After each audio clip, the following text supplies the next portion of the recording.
Se tudo que você vê é tristeza e desolação, de onde tirar esperanças, de onde tirar energia, forças para seguir adiante? Hoje, pessoal, falaremos de um quadrinho que é carregado de ação, mas na mesma medida da ação, também temos um drama muito forte. Falaremos de quê? Mulher Maravilha, Terra Morta. Vocês estão no Perdi Geek. Sejam muito bem-vindos. E aí, pessoal, espero que vocês estejam bem. Mais o domingo, mais Mulher Maravilha. Já adianto que acabou, viu? Só tem o Wikiateia e esse. Eu acho que é isso mesmo, salvo engano, são só essas duas edições, tá bom? Neste caso, pessoal, é uma edição de um Elseworld, né? Como vocês bem viram pela capa, é DC Black Label, né? Eu sempre usei de Batman Label, mas aqui tá uma exceção, né? Da situação comum. É um universo alternativo, né? Eu vou estar mostrando aqui o material e vamos tentar resenhar mais um vídeo aí pra vocês. Aqui, tá bom? É edição formato álbum, tá? Black Label são edições mais quadradonas, tudo bem? Tem uma coisa ou outra que eu acho que sai em formato americano, mas geralmente a regra era ser assim, tá bom? Não saiu em formato picadinho, tá? Já foi direto na edição completa de luxo, capa dura, bem bacana, tá? Pra vocês verem aqui a capa, tá bom? Lombada, né? Contra a capa, beleza? Olha que legal essa arte aqui, né? No caso, essa aqui é uma cena do quadrinho normal, tá bom? Obra completa, né? Roteiro e arte do Daniel Warren Johnson, né? Um cara que já tá aí mais famoso. Isso aqui eu acho que foi quando ele começou a ter os primeiros booms assim, né? De popularidade. Olha que legal a arte dele, que massa, né? A arte e o roteiro é toda dele, com as cores. Eu não sei desde quanto tempo, se é desde o começo, mas é um brother pra vida toda que ele tem aí fazendo as cores, que no caso é o Mike Spicer. Além da capa dura, o recheio é em couché com a arte totalmente colorida, tá bom? Não só isso, no final da edição nós temos também aí processos criativos, galeria de capas, um resuminho dos autores, né? Tanto do Mike quanto do Daniel. E é uma edição bem bacana, é um encadernado conciso, não tem muita firula, muita coisa. Salvo engano, é uma minissérie de 4 partes e bora lá. A história começa com a Diana? Não, começa com uma mocinha chamada Dee, tá bom? Ali, tanto nessa primeira amostragem dela e do grupo dela passeando por essa nova realidade, ao mesmo tempo que vemos o grupo, somos apresentados aos personagens, também somos apresentados a essa nova realidade. Por ser da Black Label, né? Talvez antigamente teria saído na Vertigo, não sei, né? Mas é um Elseworld, né? Um túnel do tempo, a edição de um mundo alternativo, vamos falar assim, uma história alternativa. Vemos ali as andanças, algumas poucas aventuras e essa nova realidade desse mundo destruído por guerras nucleares. Se não uma só, né? Foi um grande conflito que aconteceu. Vai ser explicado e revelado mais adiante, tá? Fiquem tranquilos. E aí nós vemos a Dee explorando aí em busca de suprimentos, armas, coisa para sobreviver, né? Uma realidade pós-apocalíptica tem que ter isso para a história andar, né? E ali no momento que eles fogem de uma criatura muito grande, né, muito brusca, muito truculenta, eles caem num buraco, né, e milagrosamente, lê esse roteiro, né, pelo amor de Deus, eles acabam chegando na Batcaverna, na parte ali mais fácil de transitar, né, porque tem, se você ver as várias versões, tem os lugares que tem tipo uns vales, aí tem a moeda gigante, aquela porra daquele dinossauro também e tal, né, ali é mais onde é que é a garagem, tem um Batmóvel, um lugarzinho aqui ou ali, e acaba que no meio, né, dessa vasculhada que eles dão, né? Eles ficam ali mexendo, futricando um monte de coisa, acabam ligando, né? Ativando um caixão de sono criogênico. Fazem isso com uma medida desesperada, né? Porque ou morre para quem tá no trem do sono criogênico ou para o bicho que tá correndo atrás deles. Eles preferem arriscar, né? E milagrosamente, novamente nesse roteiro, né? A Diana tá lá, meio cambaleante, meio zonza, mas ela consegue ver ali, ela vê que tem as pessoas em perigo e o ímpeto dela de heroína, né? Faz ela ajudar e macetar o bicho de porrada, ela acaba neutralizando a criatura. Depois do aperto e da poeira baixar, a Dee e o pessoal dela conversam com a Diana. Olha, estamos... Eu não lembro se falou ano, né? Mas olha, estamos numa realidade assim, teve uma guerra, né? A humanidade foi quase totalmente dizimada. Eu imagino que seja um pedaço dos Estados Unidos, né? Porque tá lá em Gotham. A América sofreu muito, aqui nós estamos num lugar bem zoado. E se você quiser, você pode andar com a gente, você queira ajudar nós, você também seria de grande ajuda, né? Tenta cooptar ela, isso é normal, né? Pra não só ter a questão da Diana, daquele lado mais humano dela, mas também, se o grupo tá ali, né? Vai ser através dele que a gente vai ter a ótica, né? Acompanharemos um desenvolvimento maior daquele universo, porque ela meio que aceita, né, um pouco a contragosto ali, eles meio que não se embicam muito assim de primeiro momento, Mas aí acabam fazendo as pazes ali na hora pela necessidade, né, da situação. Aí ela pede um tempinho pra pensar, pra respirar, e ela caça, né? Não, cadê os outros heróis? Cadê não sei o que? O pessoal não sabe falar, porque é daqueles negócios que já passou tanto tempo que se tornou uma história esquecida, uma história apagada da humanidade. E ela, não, vou caçar os outros heróis, aqui é a Batcaverna, cadê o Bruce, cadê não sei o que? Aí é a cena da contracapa. Ela chega, tem só o caveirão, né, o puro osso do Bruce, sentado com a roupa do Batman no sofá.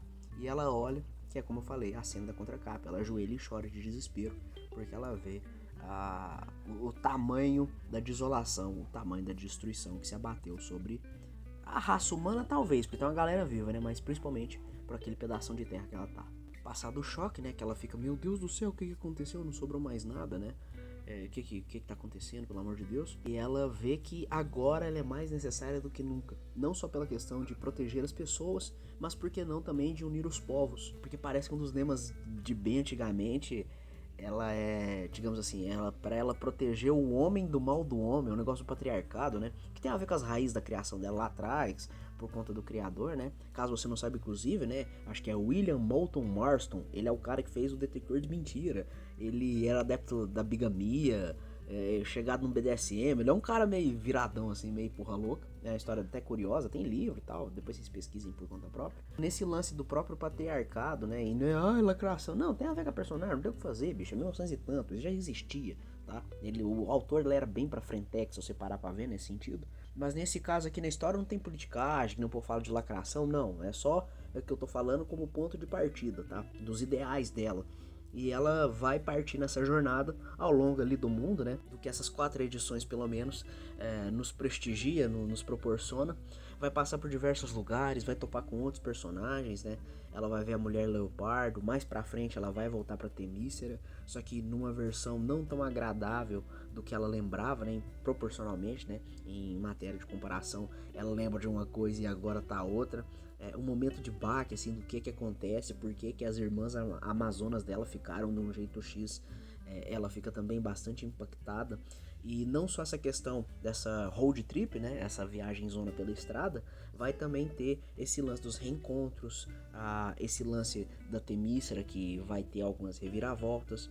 É uma história bem legal, sabe? Ela tem bastante ação, tem o drama desses momentos de impacto, quando ela descobre certas coisas, quando acontece mais pra frente da Mulher Leopardo ter que combater ela por conta de um coliseu. Acho que é o primeiro lugar que eles passam ali pra já tentar arrecadar a gente, né? Claro que talvez não é a intenção da Diana fazer uma grande comunidade, né? Uma grande comuna de pessoas e tal, mas pelo menos é fazer o pessoal ficar mais tranquilo, porque ela é a mais forte que tem ali quase, né? Aí depois ela vai topando com outros personagens também. Pincelando brevemente aqui pela arte, rapaziada. O Daniel Warren Johnson, pra mim, ele é sinônimo de qualidade. Até talvez na versão mais preguiçosa dele, ele ainda vai agradar. Aqui, se comparado a outros trabalhos autorais, tem um certo desleixo. Só que eu não sei se é porque foi na época que fez, porque salvo engano, isso aqui é 2020, 2021, tá? Foi feito ali nos tempos do Corolla, quase, ou nos tempos propriamente. Então ali ele não tá na sua melhor forma, não tá na sua versão mais azeitada, mais perfeita. Mas ainda assim não fica para trás em comparado a outros trabalhos, tá bom? Para você que não conhece ou não tá lembrando muito bem, Daniel Warren Johnson é o cara que fez o Extremity, que tá para sair pela Devir, Murder Falcon, Falcon Matador, que é da Devir, né? Faça uma Power Bomb, né? O Do a Power Bomb, que também é da Devir, é quase que tudo dele.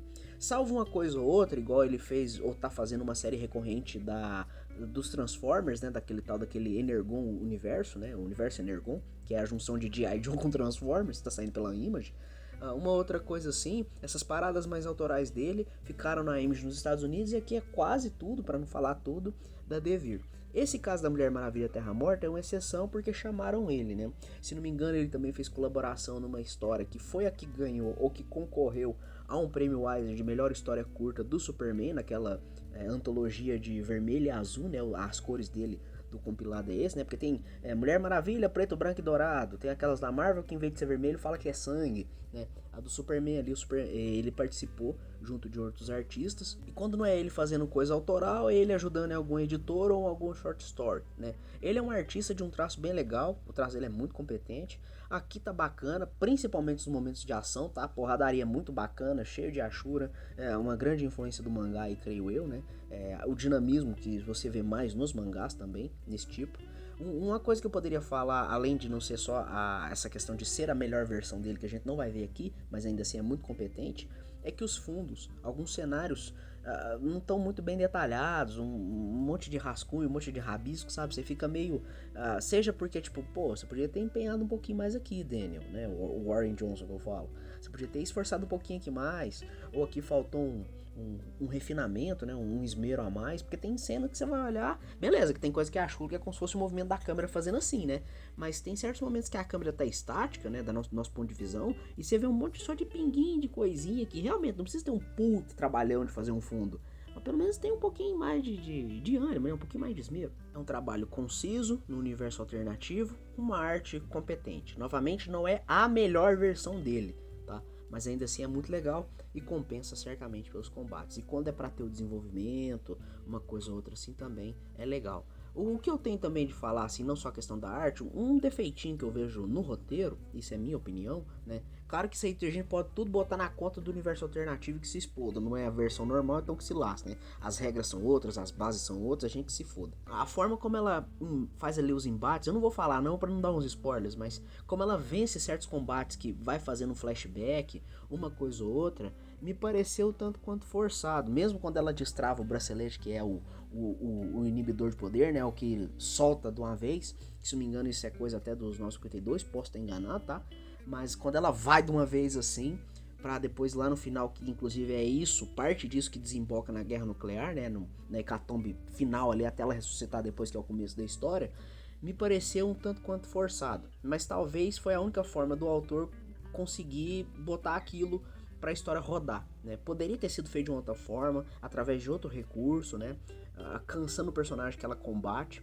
Só fazendo assim foi muito fortuito. E falar que é só porque ela destravou o poderzão, porque eu posso estar enganado, eu não sou o maior especialista de Mulher Maravilha, igual, diferente de uns outros colegas que eu tenho, né? Espero que um deles, inclusive, esteja assistindo esse vídeo. Um abração pra você, meu querido. Mas assim, mesmo ela com poder destravado, etc., eu ainda acho que no máximo que aconteceria, ela daria canseira pra esse personagem e não passaria ele.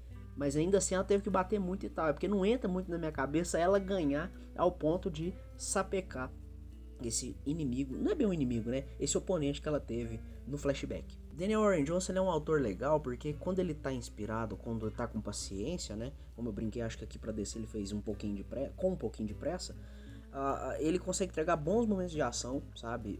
Quando ele tá inspirado, ele entrega bons momentos de drama, desenvolvimento e tal. E se você quiser forçar um pouquinho mais a barra aqui, né? Da qualidade que eu tô brincando aqui, usando superlativos, adjetivos e não sei o que, né?